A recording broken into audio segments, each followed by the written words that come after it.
അപ്പം 29-ാം അധ്യായം നമ്മളാണ്. പരിശുദ്ധാത്മാവ് നയിക്കുന്ന കാലഘട്ടം. ഇതൊക്കെ പറയണത് കൊണ്ടൊരു മനസ്സിലാവുന്നുണ്ടോ? ചിലതൊക്കെ ചിലപ്പോൾ നിങ്ങൾക്ക് മനസ്സിലായില്ലെങ്കിലും രാത്രി ആകുമ്പോൾ മനസ്സിലാവും കുറച്ചൊക്കെ, ജ്ഞാനത്തിനൊക്കെ വേണ്ടി പ്രാർത്ഥിക്കുമ്പോൾ. അപ്പോൾ ഞാൻ 2 വാക്ക് പറയാം. Kronos and Kairos. ഇത് 2 ഗ്രീക്ക് പദങ്ങളാണ്. ക്രോണോസ് എന്ന് പറഞ്ഞാൽ നമ്മൾക്കറിയാം ക്രോണിക്കിൾ, ക്രോണോളജി, ക്രോണോമീറ്റർ. കണ്ടോ, വാച്ചിന് പറയണത് എന്താ? ക്രോണോമീറ്റർ. ഇതെന്താണ്? ക്രോണോമീറ്റർ. അപ്പം ആരെങ്കിലും ഇങ്ങനെ പറയണ്ട ആ ക്രോണോമീറ്റർ നോക്കി സമയത്തിലായതെന്ന് പറയുന്നവരും പറയാറില്ല. നമ്മൾ വാച്ച് എന്ന് പറയും. വാച്ച് എന്ന് പറഞ്ഞാൽ നോക്കാൻ അർത്ഥമുള്ളൂ. എന്ത് നോക്കാൻ? ക്രോണോമീറ്റർ നോക്കാൻ. തെർമോമീറ്റർ എന്നൊക്കെ നമ്മൾ പറയാറുണ്ട്. എന്ന മാതിരി ക്രോണോമീറ്റർ ആണിത്. അതായത് സമയം കാണിക്കുന്ന യന്ത്രം. അപ്പം അത് ഞാനിത് ഓർക്കാൻ വേണ്ടി എളുപ്പം പറയണതാ. അപ്പം ക്രോണോസ് എന്ന് പറയുന്നത്, എല്ലാവരും ഒന്ന് കൈവീശിയേ, ഉറങ്ങല്ലേ?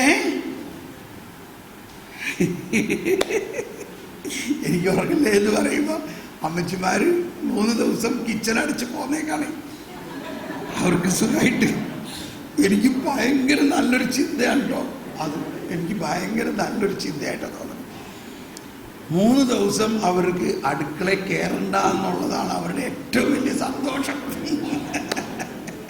ഇത് ശരിക്കും സന്തോഷം തന്നെയാണ്. ഇടയ്ക്ക് നിങ്ങൾ അങ്ങനെ പോകണം. അവിടെ കിടക്കട്ടെ, ഫ്രിഡ്ജിൽ 3-4 ദിവസത്തേക്ക് ഉണ്ടാക്കിയിട്ടാൽ മതി ഇല്ലേ? എൻ്റെ ഭാര്യയ്ക്കും സന്തോഷമാണ് ഇല്ലേ? 3-4 ദിവസത്തേക്ക് അടുക്കളയിൽ കയറേ വേണ്ട. ഓക്കെ, അത് പറയുമ്പോൾ ഭയങ്കര സന്തോഷമുണ്ട്. ഇങ്ങനൊരു ഐഡിയ നമ്മൾ ചിന്തിച്ചിട്ടില്ല. Okay, Chronos and Kairos. ശ്രദ്ധിക്കണേ, ഇത് ഭയങ്കര ഒരു വെളിവ് നിങ്ങൾക്ക് കിട്ടാൻ പോവുകയാണ്. ഈ വെളിവ് എന്ന് പറയുന്നത് നല്ല അർത്ഥത്തിലാണല്ലോ ഞാൻ പറയണത്. ആ വെളിവ് എന്നുള്ള വാക്കിന് വേറൊരു വാക്ക് എനിക്ക് കിട്ടാനില്ല, അതുകൊണ്ടാണ് പറയണത്. പക്ഷെ അത് നമ്മൾ നല്ല അർത്ഥത്തിലല്ലാതെ ഉപയോഗിച്ച് പോയിരിക്കുകയാണ്. വെളിവ് എന്ന് പറയുന്നത് ദൈവം നമുക്ക് വെളിപ്പെടുത്തി തരുന്നതിനാണ് വെളിവ് എന്ന് പറയുന്നത്.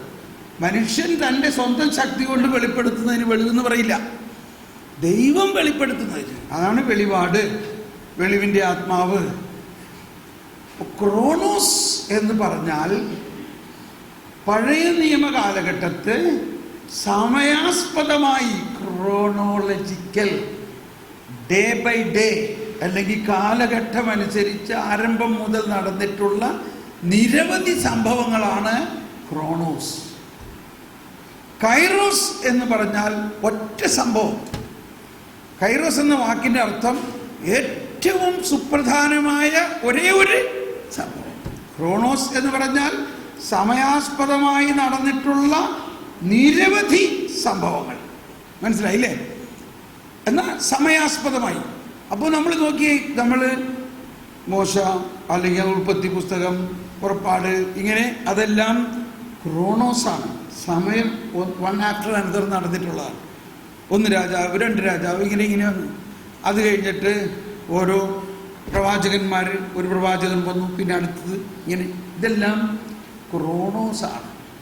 അപ്പം ഈ സമയാസ്പദമായി സമയബന്ധിതമായി ഒന്നൊന്നായിട്ട് ഒന്നിന് ശേഷം ഒന്ന് നടന്ന ആ എല്ലാ സംഭവങ്ങളും, ശ്രദ്ധിക്കണേ, ഒന്ന് കൈവീശി കാണിച്ചേ. ഓക്കെ, ഈ സംഭവങ്ങളെല്ലാം എന്തിനെ ലക്ഷ്യം വെച്ചിട്ടുള്ള സംഭവങ്ങളാണ്? കൈറോസിനെ ലക്ഷ്യം വെച്ചിട്ടുള്ള സംഭവമാണ്. കൈറോസ് എന്താണ്? ഒരേ ഒരു സംഭവം. ഏതാണ് ആ സംഭവം? യേശുക്രിസ്തുവിൻ്റെ പീഡാസഹനവും മരണവും ഉത്ഥാനവും. യേശുവിൻ്റെ പീഡാസഹനവും മരണവും ഉത്ഥാനവുമായ ആ ഒറ്റ സംഭവമായ കൈറോസിനെ ലക്ഷ്യം വെച്ചുകൊണ്ടാണ് അതിനു മുൻപ് ഉൽപ്പത്തി മുതലുണ്ടായിട്ടുള്ള എല്ലാ സംഭവങ്ങളും.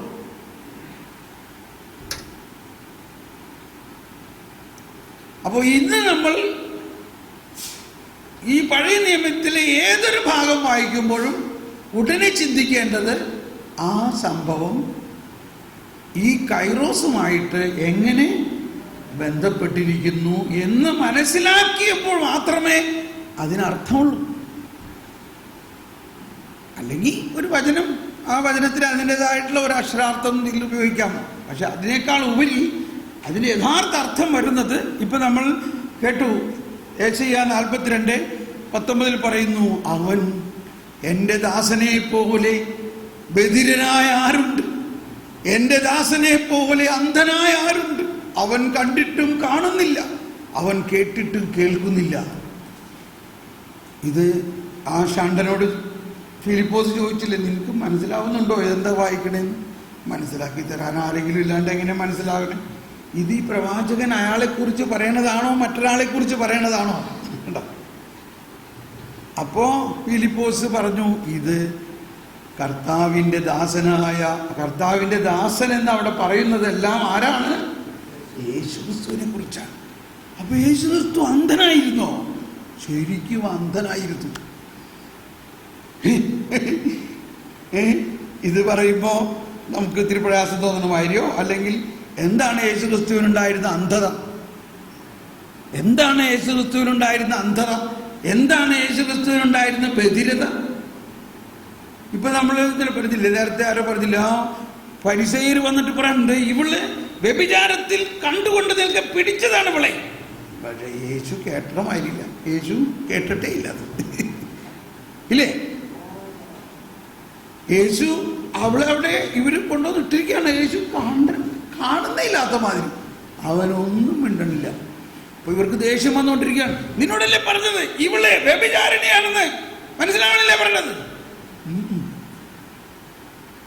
ഇപ്പോഴെനിക്ക് ശരിക്കും ഓർമ്മ വന്നത്, ഇതാണ് യെശയ്യാ 42:19 പറയുന്നത്, അവൻ കേട്ടിട്ടും കേൾക്കുന്നില്ല, എൻ്റെ ദാസനെ പോലെ ബധിരനായ ആരുണ്ട്, എൻ്റെ ദാസനെ പോലെ അന്ധനായ ആരുണ്ട്. അതായത് യേശുവിൻ്റെ അത്രയ്ക്ക് കരുണ കൊണ്ട് നിറഞ്ഞിട്ട് മനുഷ്യൻ്റെ ഒരു പാവവും യേശു കാണുന്നേയില്ല. ഒരു നിസ്സാര കാര്യം, നമ്മളെ ഏറ്റവും സ്നേഹിക്കണ ഒരാൾ, നമ്മുടെ ഭാര്യയാകാം, ഭർത്താവാകാം, മക്കളാകാം. അപ്പം നമ്മുടെ മക്കൾ ഇവിടെ അവരെ നമ്മൾ ഭയങ്കര, അവരെക്കുറിച്ച് ആരെങ്കിലും എന്തെങ്കിലും ചീത്ത പറയുകയാണെങ്കിൽ നമ്മൾ സമ്മതിക്കുമോ? ഏയ് എൻ്റെ മോൻ അങ്ങനെ ഒന്നും ചെയ്യുന്നതേ പറയുള്ളൂ.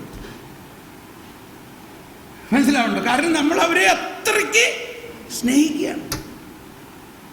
എന്നപോലെ ദൈവം നമ്മളെ ഇത്രമാത്രം സ്നേഹിക്കുന്നു, അവരെന്ത് ചെയ്താലും ഒരു കുഴപ്പമില്ല. ഇപ്പം ഞാൻ നേരത്തെ പറഞ്ഞ ചിന്തയുണ്ട്, ഈ ബ്രദർ പറയണ കേട്ട് കഴിഞ്ഞാൽ എന്ത് വേണമെങ്കിലും ചെയ്യാമെന്നാണല്ലോ. ഞാൻ പറഞ്ഞതാണോ? ഇതെന്താണ്? കൈറോസ്. ഇതാണ് ക്രോണോസ് ആൻഡ് കൈറോസ്. അപ്പോൾ പഴയ നിയമം നിങ്ങൾ വായിക്കുമ്പോൾ പെട്ടെന്ന് ബൈബിൾ പറയുന്നു, ഇന്നമാതിരി ചെയ്യണവനെ ഇന്നമാതിരി ശിക്ഷിക്കും, ഇത്ര തലമുറകൾ അവന് ശാപമുണ്ടാകും. അയ്യോ,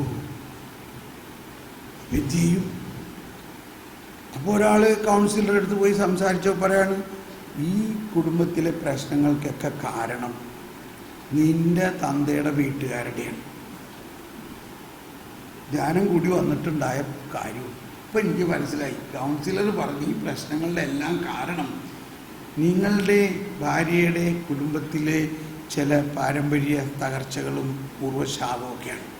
അതോടുകൂടി ഇയാൾ സന്തോഷമായിട്ട് ഇങ്ങോട്ട് വന്നു. കാരണം ഇപ്പം പിടികിട്ടി, കാര്യം മനസ്സിലായി. ഈ പ്രശ്നത്തിനൊക്കെ കാരണം നിന്റെ തന്തയും അവരുടെ വീട്ടുകാരും. പിന്നെ അടി ബഹളം പ്രശ്നമായി. ധ്യാനം വിജയിച്ചില്ലേ?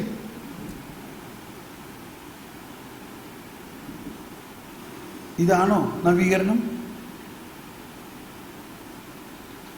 ഇതാണ് ഇന്നത്തെ നമ്മുടെ അവസ്ഥ ഒരുവിധമൊക്കെ.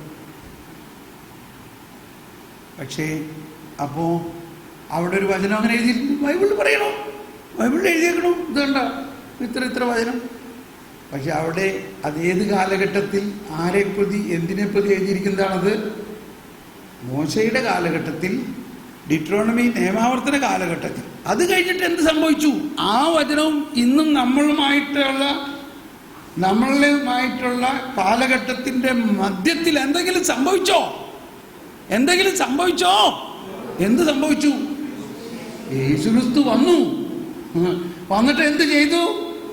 വന്നിട്ട് നിങ്ങളുടെ പാപവും പാപത്തിന്റെ ശാപവും ശിക്ഷയും യേശുക്രിസ്തു കുരിശിൽ ഏറ്റെടുത്തുവോ?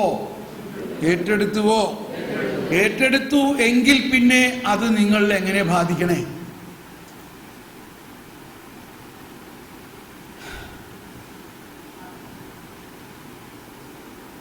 ഇത് മനസ്സിലാക്കുന്നതിനെയാണ് കൈറോസ് ആൻഡ് ക്രോണോസ്. ഇത് മനസ്സിലാക്കിയാൽ മതി. ഈ പറഞ്ഞിരിക്കുന്നതെല്ലാം വരാനിരിക്കുന്ന യേശുക്രിസ്തുവിലൂടെ നിർമാർജനം ചെയ്യപ്പെടാൻ പോകുന്ന, എന്ത് ചെയ്യപ്പെടാൻ പോകുന്നത്? ഉന്മൂലനം ചെയ്യപ്പെടാൻ പോകുന്ന, കുർബാനയിലെ പ്രാർത്ഥനയാണ്, ഉന്മൂലനം ചെയ്യപ്പെടാൻ പോകുന്ന പാപവും ശാപവും ശിക്ഷയുമാണ്. പാപവും പാപത്തിൻ്റെ ശാപവും പാപത്തിൻ്റെ ശിക്ഷയും കുരിശിൽ അവനെന്ന് വായിച്ച് ഗലാത്യ ലേഖനം 3-ാം അധ്യായം 13-ാമത്തെ വചനത്തിൽ പറയുകയാണ്. ഗലാത്യ ലേഖനം 3-ാം അധ്യായം 13-ാമത്തെ വചനത്തിൽ പറയുകയാണ്,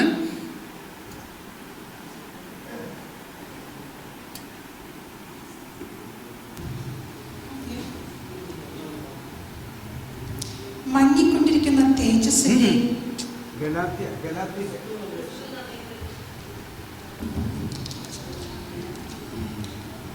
അതെന്തെങ്കിലും കാര്യം ഉണ്ടാകും. അത് കിട്ടിയത് വാങ്ങി അത് 1-2 കൊരിന്ത്യർ 3 അല്ലേ?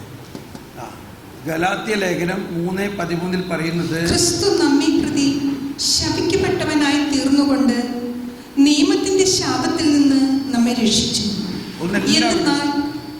എല്ലാവരും ഒന്ന് ഏറ്റുപറഞ്ഞ് വായിച്ച വചനം.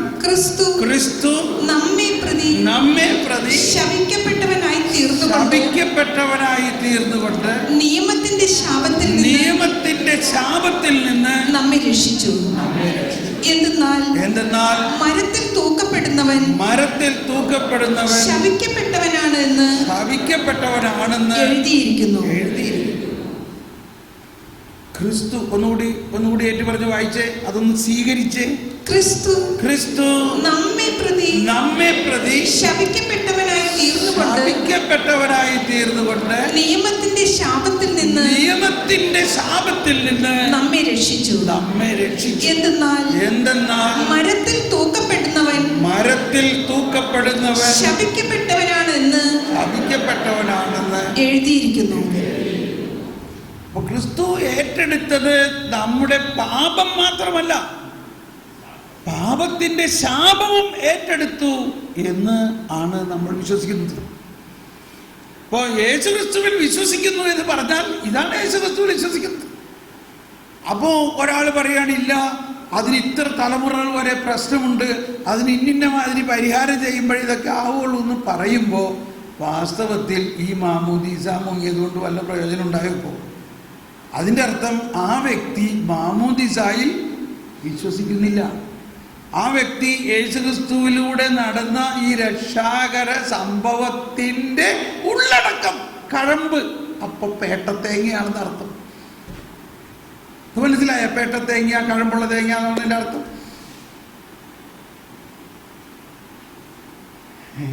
ഞാൻ വിഷമൊന്നുമില്ല ഇങ്ങനെ പറയണതിൽ, ഇത് നമുക്ക് മനസ്സിലാകാൻ വേണ്ടി പറഞ്ഞതാണ്. അല്ലെങ്കിൽ നമുക്ക് മനസ്സിലാവുന്ന ഒരു ഭാഷയാണ് ഇല്ലേ? അപ്പോൾ നമ്മളുടെ വിശ്വാസത്തിൻ്റെ ഒരു ഗുണം കഴമ്പുണ്ടാക്കാം. കഴമ്പുണ്ടാക്കണ എങ്ങനെയാണ്? വീണ്ടും ഞാൻ ഈ പറഞ്ഞു വരുന്നതെല്ലാം ജ്ഞാനത്തിൻ്റെ ഒരു കാര്യമാണ്. ഇത് ജ്ഞാനത്തിൻ്റെ കാര്യമല്ലേ? ഈ ബൈബിളിൽ എഴുതിയിരിക്കുന്ന കാര്യങ്ങളെ ഏത് കാഴ്ചപ്പാടിലൂടെ കാണണമെന്നതാണ്. Chronos and Kairos. ഇത് ശരിക്കും ഇത് രണ്ട്, എനിക്ക് ഈ വാക്ക് അർത്ഥം മനസ്സിലായ അന്ന് എനിക്ക് ഉറക്കാൻ പറ്റി. എനിക്ക് ഭയങ്കര സന്തോഷമായി. എല്ലാം ഒരു സെറ്റായ മാതിരിയാണ്. നമ്മൾ ഈ വിശദീകരണ പ്രാർത്ഥന നടത്തുമ്പോൾ ഉണ്ടാവുന്ന വേറൊരു ഗുണം ശ്രദ്ധിക്കണേ, കൈവീശി കാണിച്ച് ഹല്ലേലൂയ. വിശുദ്ധീകരണം മാത്രമല്ല നടക്കുന്നത്. അപ്പോൾ നമ്മളൊരു വീട് ശുദ്ധീകരിക്കുകയാണെങ്കിൽ നമ്മൾ അടിച്ചെല്ലാം തുടച്ചിടുക മാത്രമാണോ? അവിടുത്തെ ഓരോ സാധനങ്ങളും കൃത്യമായ സ്ഥലത്ത് വയ്ക്കും ഇല്ലേ? ഇത് എൻ്റെ ഭാര്യയുടെ നല്ലൊരു കാര്യമാണ്. പക്ഷെ ഞാൻ വന്ന് അതൊക്കെ ലാവുലാക്കുന്നുള്ളൂ. നമ്മൾ വീട് വെടിപ്പാക്കുക എന്ന് പറഞ്ഞാൽ വെറുതെ തുടക്കിയല്ലോ. അത് കഴിഞ്ഞിട്ട് അതിലെ ഓരോ ഒബ്ജക്ട്സും അതിനെ യഥാസ്ഥാനത്ത് വയ്ക്കും. എന്നിട്ട് അമ്മമാർ പറയുന്നത് ഞാനിതിപ്പോൾ ശരിയാക്കി വെച്ചേക്കാൻ കേട്ടോ, ഇനി നിങ്ങൾ ഇത് മാറ്റരുത്, ഇത് എടുത്ത സാധനം എടുത്തു കൊടുത്ത് വെച്ചേക്കണം കേട്ടോ, അങ്ങനെയൊക്കെ പറയും ഇല്ലേ? ആ, അപ്പോൾ അത് ഈ ദൈവവചനത്തെ സംബന്ധിച്ചും ബാധകമാണ്. സുവിശേഷത്തിലെ ഓരോ വചനത്തിനും ഒരു സ്ഥാനമുണ്ട്, ഒരു കാലഘട്ടത്തിൻ്റെ സ്ഥാനം.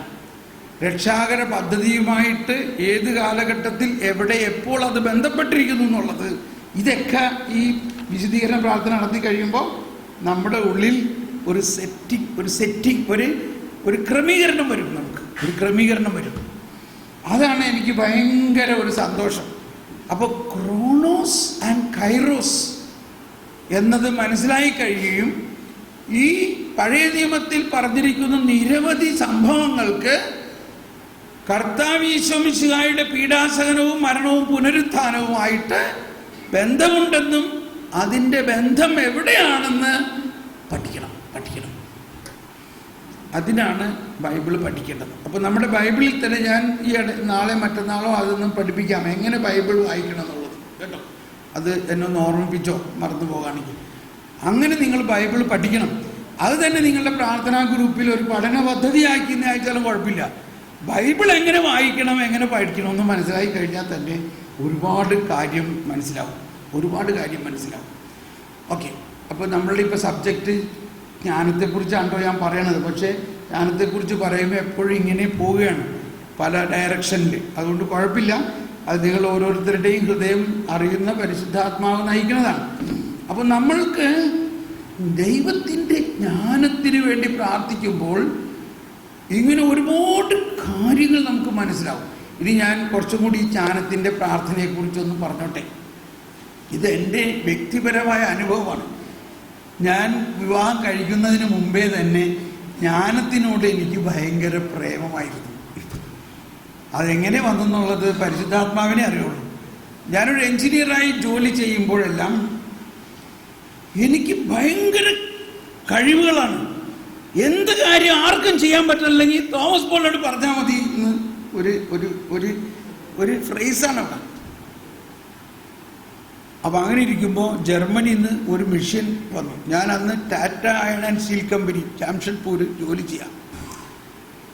ജർമ്മനിയിൽ നിന്ന് വന്ന വലിയ മെഷീൻ ഇവിടെ ഇൻസ്റ്റാൾ ചെയ്ത് കമ്മീഷൻ ചെയ്യാൻ വേണ്ടി കൽക്കരി പൊടിക്കണ യന്ത്രത്തിൻ്റെ ഒരു ഭാഗമാണ്. നമ്മളിവിടെ പൊടിക്കണ മെഷീൻ കണ്ടേക്കണത് ഒരു 2-3 കിലോ ഗോതമ്പിട്ട് പൊടിക്കണ മെഷീനല്ലേ. ഇത് കിലോ കണക്കിന് പറയുകയാണെങ്കിൽ 25,000 കിലോ ഒരു മണിക്കൂറിൽ പൊടിക്കണ മെഷീനാണ്. 25,000 കിലോ അല്ല, 25,000 അല്ലല്ലോ, അതിൽ കൂടും. 250 ടൺ. ഒരു ടൺ 1000 അല്ല, ഒരു ടൺ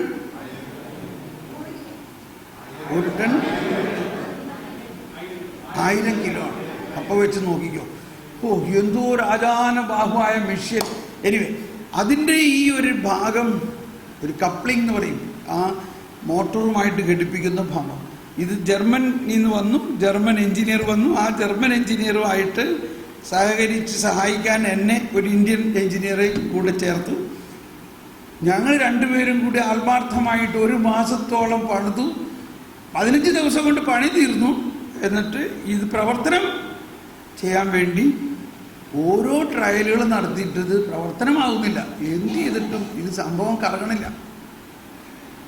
ജർമ്മൻ എഞ്ചിനീയർ ജർമ്മനിയുമായിട്ട് കമ്മ്യൂണിക്കേറ്റ് ചെയ്തു. അവിടുത്തെ ഡിസൈൻ ഡിപ്പാർട്ട്മെൻറ്റ്, എല്ലാ ഡിപ്പാർട്ട്മെൻറ്റും വിളിച്ച് അവരോട് പറഞ്ഞ് എന്ത് ചെയ്തിട്ടും മെഷീൻ അനങ്ങണില്ല. അങ്ങനെ ജർമ്മൻ എഞ്ചിനീയർ മടങ്ങിപ്പോവുകയാണ്. മനസ്സിലാവുന്നുണ്ടോ? ജർമ്മൻ എഞ്ചിനീയർ ഇത് ജർമ്മനിയിൽ അധികം ജോലി ചെയ്യുന്നത് കൊണ്ട് എനിക്കറിയാം, അവരെ സംബന്ധിച്ച് അത് ഭയങ്കര ഒരാക്ഷേപമായിട്ടുള്ള കാര്യമാണ്. ഒരു ജർമ്മൻ എഞ്ചിനീയർ ഒരു ജോലി പൂർത്തിയാക്കാണ്ട് മടങ്ങി വരിക എന്ന് പറഞ്ഞാൽ നമ്മളായാലും ഭയങ്കര, അവരെ സംബന്ധിച്ച് ഭയങ്കര ഷെയിമാണത്. അപ്പോൾ പക്ഷെ അവർ ഭയങ്കര കഴിവുള്ളവരാണ്. അപ്പോൾ അവർ ഡിപ്പാർട്ട്മെൻറ്റ് പറഞ്ഞ് ഡോണ്ട് വറി, ഞങ്ങൾ ആ മെഷീൻ തിരിച്ചുകൊണ്ടൊന്ന് പുതിയ മെഷീൻ അവർ സപ്ലൈ ചെയ്യും. അത്രയ്ക്ക് അവർ കൃത്യമാണ് എല്ലാവരും. പക്ഷേ ഈ സംഭവം കഴിഞ്ഞ് അയാൾ പോയി കഴിഞ്ഞിട്ട് എനിക്കങ്ങ് ഭയങ്കര പ്രയാസം. ദൈവമേ, ഞാനും കാര്യം എൻ്റെ ഉത്തരവാദിത്വമൊന്നും അല്ലെങ്കിലും നമ്മളും അതിൻ്റെ കൂടെ പ്രവർത്തിച്ചു കഴിഞ്ഞപ്പോൾ നമ്മളും അവരുടെ കൂടെ ഒരു ടീമിലായില്ലേ. ഞാൻ രാവിലെ ആ മെഷീൻ്റെ അടുത്ത് പോയി ഇങ്ങനെ ഇരുന്നു. ഇല്ലേ, രാജാവ് യുദ്ധത്തിൽ തോറ്റത്ത് ഇരുന്ന മാതിരി. രാജാവ് യുദ്ധത്തിൽ തോറ്റിട്ട് ഇരുന്നപ്പോൾ എന്താ കണ്ടത്? എന്താ കണ്ടത്? 8 കാലി വല. അതൊക്കെ പിന്നെ ഞാൻ കണക്ട് ചെയ്ത ചില സംഭവമാണ്. അങ്ങനെ ഇരിക്കുമ്പോഴേ എനിക്ക് തോന്നുകയാണ്, ദൈവത്തിൻ്റെ ജ്ഞാനത്തിന് ഇതെല്ലാം അറിയാമല്ലോ എന്ന്. പെട്ടെന്ന് എനിക്ക് ഉത്തരം കിട്ടിയ മാതിരിയാ. എന്താണ് ഉത്തരം കിട്ടിയത്? ദൈവത്തിൻ്റെ ജ്ഞാനത്തിന് ഇതെല്ലാം അറിയാമല്ലോ എന്ന്. അപ്പോൾ എനിക്കിങ്ങനെ ഈശോ എൻ്റെ നേരെ നോക്കി ചിരിക്കണമാതിരി തോന്നി. എന്നിട്ട് ചിരിക്കാണ്. ആഹാ, നിനക്ക് ഇപ്പോഴെങ്കിലും അത് മനസ്സിലായല്ലോ എന്ന്. ഏത് ഇപ്പോഴെങ്കിലും നിനക്ക് മനസ്സിലായല്ലോ ദൈവത്തിൻ്റെ ജ്ഞാനത്തിന് ഇതെല്ലാം. ഞാൻ പറഞ്ഞു, എൻ്റെ കർത്താവേ, അങ്ങയുടെ ജ്ഞാനത്താൽ ഇതിന് ഉത്തരം എനിക്ക് തായും. തീർച്ചയായിട്ടും ഒരു ഏതാനും 2-3 നിമിഷത്തിനകത്ത് എനിക്ക് ഉത്തരം കിട്ടി. ഉത്തരം കിട്ടിയെന്ന് പറഞ്ഞാൽ ഞങ്ങൾ ഇത്രയും ദിവസവും ചിന്തിക്കാത്ത ഒരു ഐഡിയ ഉദിക്കുക. ഞാൻ അവിടെ നോട്ടി ചീഫ് എഞ്ചിനീയറുടെ മുറിയിലേക്ക് ചെന്നിട്ട് പറഞ്ഞു, എനിക്കൊരു ഐഡിയ കിട്ടിയിട്ടുണ്ട് തോന്നുന്നു. അയാൾ പറഞ്ഞു, ജർമ്മൻകാരൻ ചെയ്യാത്ത കാര്യം നീ എന്തൊക്കെക്കാരൻ ചെയ്യും. ഞാൻ വിട്ടുകൊടുത്തില്ല. ഞാൻ പറഞ്ഞു, അറ്റ്ലീസ്റ്റ് ഇതൊന്ന് കേക്ക് സാർ. ഞാൻ പറഞ്ഞ ഐഡിയ ഒന്ന് കേക്ക്. അങ്ങനെ ഞാൻ ഈ ഐഡിയ അവതരിപ്പിച്ചു കഴിഞ്ഞപ്പോൾ ഇയാൾക്കും തോന്നാം, ശരിയാണല്ലോ, ദാറ്റ് ഈസ് പോസിബിൾ, ആ നമുക്ക് ഒരുമിച്ച് പോവാം. എന്നിട്ട് ഞങ്ങൾ 2 പേരും ഓടി വീണ്ടും ഈ എൻജിൻ റൂമിൽ വന്ന് ആളുകളൊക്കെ വിളിച്ചു കൂട്ടി ഞാൻ പറഞ്ഞ ഐഡിയ ഇംപ്ലിമെൻറ്റ് ചെയ്യാൻ അതിൻ്റെ ചില ഭാഗങ്ങൾ അയച്ച് വേണ്ട മാതിരിയെല്ലാം ചെയ്ത് 1-2 മണിക്കൂർ കൊണ്ട് കാര്യം ചെയ്തു. ഭയങ്കര ആകാംക്ഷയാണ്. എനിക്ക് നല്ല ഉറപ്പാണ് ഇനി ഇത് ഓടുന്നുള്ളത്. ഞാൻ പറഞ്ഞു, സാറ് ബട്ടൺ അമർത്തത് ഓടും. അയാൾ പറഞ്ഞില്ല, നീ തന്നെ ബട്ടൺ അമർത്തും.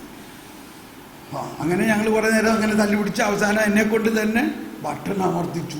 എൻ്റെ ദൈവമേ, ഈ പർവ്വതം പോലെയുള്ള മെഷീൻ അങ്ങ് പ്രവർത്തിക്കാൻ തുടങ്ങി. Praise the Lord. ഇതൊക്കെ എൻ്റെ ദൈവാനുഭവത്തിൻ്റെ വലിയ അടയാളങ്ങളാണ്.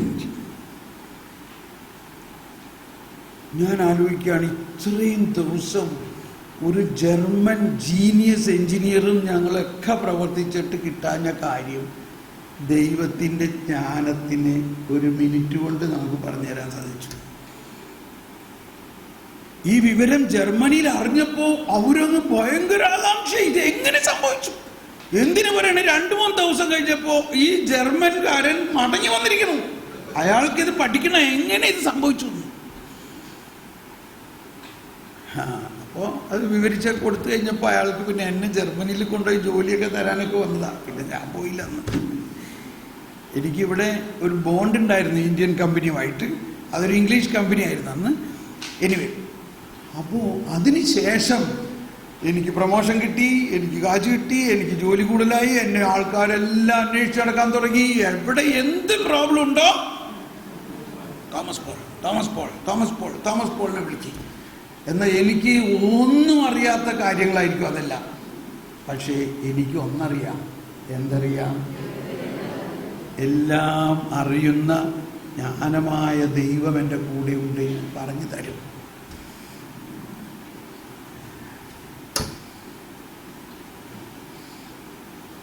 ഇതിൽ കൂടുതൽ എന്താ നമുക്ക് വേണ്ടേ? പറയും. ഈ ഒരു നിങ്ങളിലൊക്കെ ഈ കാര്യങ്ങൾ കേൾക്കാൻ ഭയങ്കര സന്തോഷമെന്നറിയാം അല്ലേ? അപ്പോൾ ഇവിടെ മൈസൂരിനടുത്ത് നെസ്കോഫി എന്ന് പറഞ്ഞാൽ ഈ പൊടി കാപ്പിയാണ്. പക്ഷെ ആ കമ്പനി ഭയങ്കര വലിയൊരു ഫാക്ടറിയാണത്. അതിൻ്റെ ടെക്നോളജി വളരെ പ്രസക്തമായ, ആർക്കും പറ്റാത്തൊരു ടെക്നോളജിയാണ്. അതായത് ഒരു 11 നില കെട്ടിടം, അതിൻ്റെ അകത്ത് ഒരു ഫ്ലാസ്ക്, ഒരു ഗ്ലാസ് കൊണ്ടുള്ള ഒരു ഫ്ലാസ്ക്, 11 നില കെട്ടിടത്തിൻ്റെ ഉയരത്തിലുള്ളൊരു ഫ്ലാസ്ക് എന്നാലോചിച്ച് നോക്കി. അതിൻ്റെ അകത്ത് മുകളിൽ നിന്ന് ഡിക്കാക്ഷൻ ഇങ്ങനെ സ്പ്രേ ചെയ്യുന്നിട്ട് അത് താഴെ വരെ എത്തുമ്പോഴേക്കും കാപ്പിപ്പൊടിയായി. ഇതാണ് അതിൻ്റെ പ്രോസസ്സ്. പക്ഷേ അന്നത്തെ ഒരു പ്രശ്നം, ഈ 11 നില കെട്ടിടത്തിൻ്റെ മുകളിൽ ഒരു വലിയ മെഷീൻ കൊണ്ടുപോയി സ്ഥാപിക്കണം. അതിന് അന്നത്തെ കാലത്ത് ഒരു 20 വർഷം മുമ്പത്തെ കാര്യം, അതിനെ അതുപോലെ തൂക്കി മുകളിലേക്ക് കൊണ്ടുപോകാൻ പറ്റിയ വലിയ ക്രെയിനുകൾ ആ സ്ഥലത്ത് കിട്ടില്ല, ആ പ്രദേശത്ത് എങ്ങുമില്ല. ബോംബെയിലും ഡൽഹിയിലൊക്കെ അന്നുണ്ടാവും, ഇന്നിപ്പോൾ ഒരുപാട് സ്ഥലങ്ങളിൽ ക്രെയിനുകളൊക്കെ ആയി. അപ്പോൾ ഇയാളൊരു സ്വിറ്റ്സർലൻഡുകാരൻ സായിപ്പാണ് ഇതിൻ്റെ ഡയറക്ടർ. അവിടെ എല്ലാം ക്രെയിൻ കൊണ്ട് പടപടയെന്ന് അങ്ങ് പൊക്കി വെച്ച കാര്യം നടക്കുമായിരുന്നു. അപ്പോൾ ഇയാൾ പേപ്പറിൽ അനൗൺസ് ചെയ്തു, ഇങ്ങനെ ഇതുണ്ട്, ഇതിനെ ചെയ്യാൻ കഴിവുള്ള എൻജിനീയേഴ്സും കോൺട്രാക്ടേഴ്സും ഒരു ഇൻ്റർവ്യൂവിന് ആദ്യം വരണം, എന്നിട്ട് അവർ ഇൻ്റർവ്യൂവിന് പാസ്സായാലേ ജോലി കൊടുക്കണ ആ കോൺട്രാക്ട് എടുക്കുന്ന കാര്യത്തിന് മുന്നോട്ട് വരാം. അപ്പോൾ ഞാൻ അതിനു വേണ്ടി അപ്ലൈ ചെയ്ത് എന്നെ ക്ഷണിച്ചു, ഇൻ്റർവ്യൂവിന് വന്നിരിക്കുകയാണ്. എന്നെ കണ്ടപ്പോഴേ തന്നെ സാഹിബിന് മൂഡ് ഔട്ടായി. ഞാൻ ഇത്രയും ചെറിയ മനുഷ്യൻ ഇത്രയും പൊക്കത്തിൽ എങ്ങനെ ചെയ്യുമെന്ന് വിചാരിച്ചിട്ടായിരിക്കും. അപ്പോൾ സാഹിബ് പറഞ്ഞു, നിന്റെ കയ്യിലൊരു ക്രെയിൻ ഉണ്ടോ ഇതിങ്ങനെ മുകളിൽ പൊക്കി വയ്ക്കാൻ? Do you have a crane as high as this? I said I have no crane. Crane എൻ്റെ അടുത്ത് ഇല്ല എന്ന് കേട്ടോടി സാഹിബിന് ഭയങ്കര ദേഷ്യമായി. ദേഷ്യം പറഞ്ഞിട്ടാണ് ഞാൻ മൊബൈലിൽ നിന്ന് കാശും കൊടുത്ത് ഫ്ലൈറ്റിന് ഇത്രയും കഷ്ടപ്പെട്ട് ഇവിടെ വന്നേക്കണം, എൻ്റെ അടുത്തൊരു ഐഡിയ ഉണ്ട്, ഇതൊന്നും പറഞ്ഞിട്ട് ഇയാൾക്ക് സമ്മതമാവില്ല. ഞാൻ പറഞ്ഞു ഇത്രയും നല്ല ഐഡിയയാണ്, ഇയാൾ സമ്മതിക്കണില്ല. എന്ത് ചെയ്യും? അപ്പോൾ ഒരു വചനം ഇങ്ങനെ എൻ്റെ അടുത്ത് ഇങ്ങനെ ഒഴുകാൻ തുടങ്ങി. ദൈവത്തിൻ്റെ ജ്ഞാനം നിനക്കെതിരെ വരുന്ന അല്ലെങ്കിൽ നിന്റെ ശത്രുക്കളെല്ലാം എല്ലാവരെയും മാറ്റുന്ന വാക്ചാതുര്യവും ജ്ഞാനവും ഞാൻ നിനക്ക് തരും. ഞാൻ ദൈവമേ ജ്ഞാനം നൽകണേ ജ്ഞാനം നൽകണേ എന്ന് പ്രാർത്ഥിച്ചു.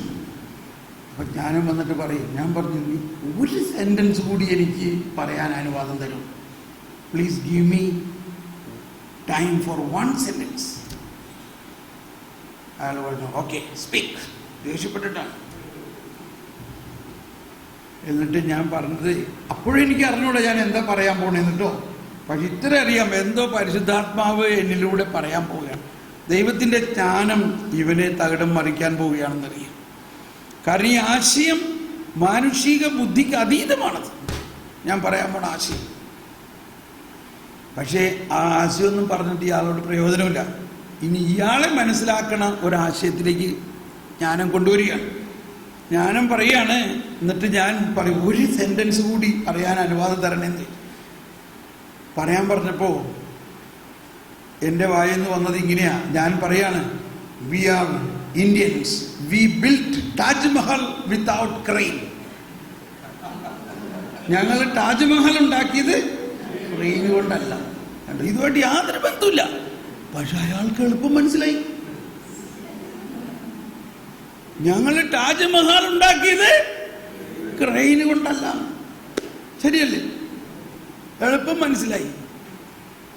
ഇയാൾ എന്നെ ഒരു അഭിനന്ദനാപൂർവം ഒരു നോട്ടം ഈ ഒരു ഉത്തരത്തിന് തന്നെ.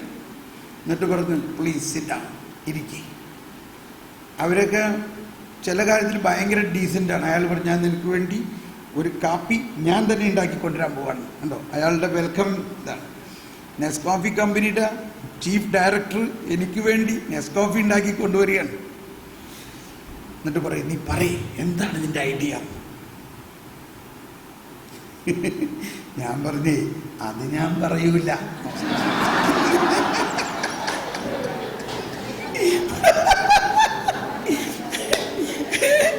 ഇയാൾ കാപ്പിയൊക്കെ ഉണ്ടായിക്കൊണ്ട് വന്നപ്പോ ഞാൻ പറഞ്ഞു അത് ഞാൻ പറയൂല. അത് പറഞ്ഞാ പിന്നെ എന്റെ ബിസിനസ് പോയി. അത് പറഞ്ഞാ പിന്നെ അത് നിങ്ങൾക്ക് ചെയ്യാവുന്നുള്ളൂ.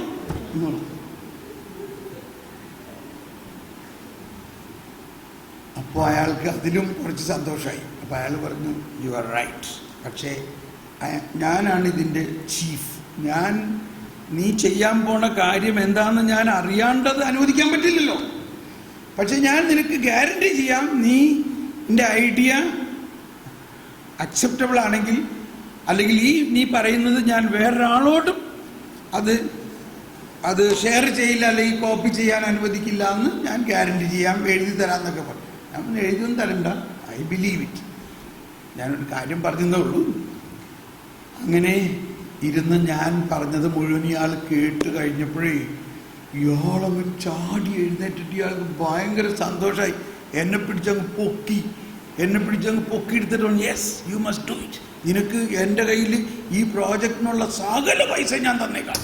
Price the Lord. ഇങ്ങനെയാണ് സാമ്പത്തിക പ്രശ്നം മാറുന്നത്. മനസ്സിലായിട്ടുണ്ട്? അന്ന് വരെ ഉണ്ടായിരുന്ന സകല കടബാധ്യതകളും ഇപ്പം ഇത് പറയുമ്പോൾ വത്സ കൂടി ഇരിക്കുകയാണ്. ഞങ്ങൾ ഒരുമിച്ച് അന്ന് ചെയ്ത ഒരു പ്രാർത്ഥനയുടെ ഫലവും കൂടിയാണ്. ആ കാലഘട്ടത്തിൽ ഞങ്ങൾക്കുണ്ടായിരുന്ന ഒരുപാട് പ്രശ്നങ്ങളിൽ ഒന്ന് 25 ലക്ഷം രൂപയുടെ കടബാധ്യത. ബിസിനസ്സിൽ ഞാൻ തന്നെ വരുത്തിയ കടമാണ്.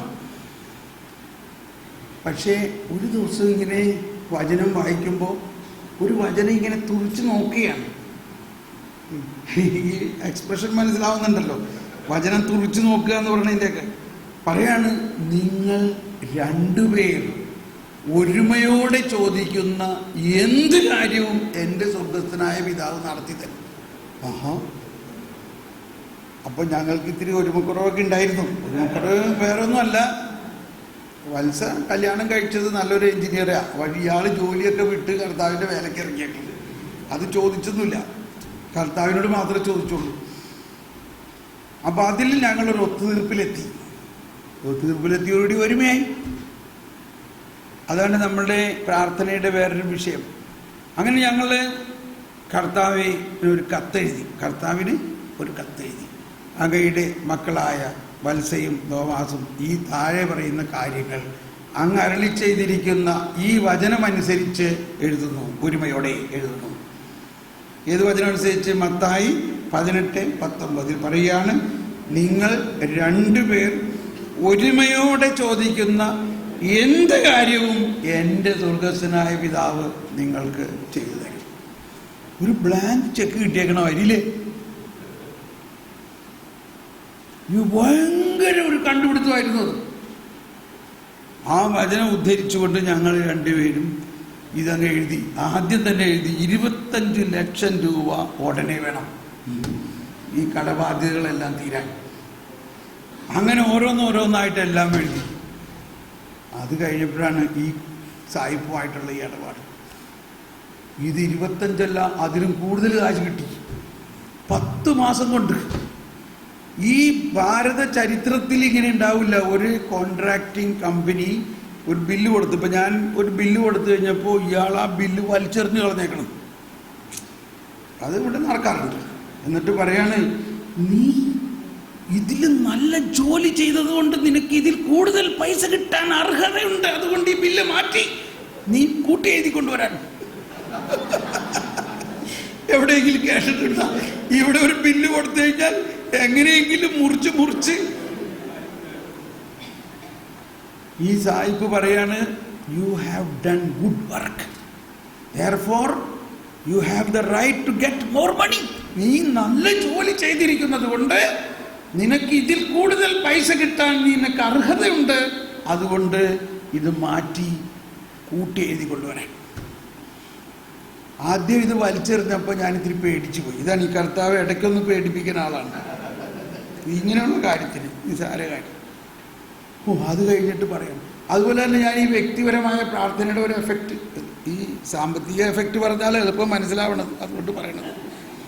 ഒരു ശനിയാഴ്ച ദിവസം ഉച്ചവരെയല്ലേ ബാങ്കുള്ളൂ, ശനിയാഴ്ച 12 മണിക്കകത്ത് ഒരു 2.5 ലക്ഷം രൂപ ശമ്പളം കൊടുക്കണ ആളുകൾ.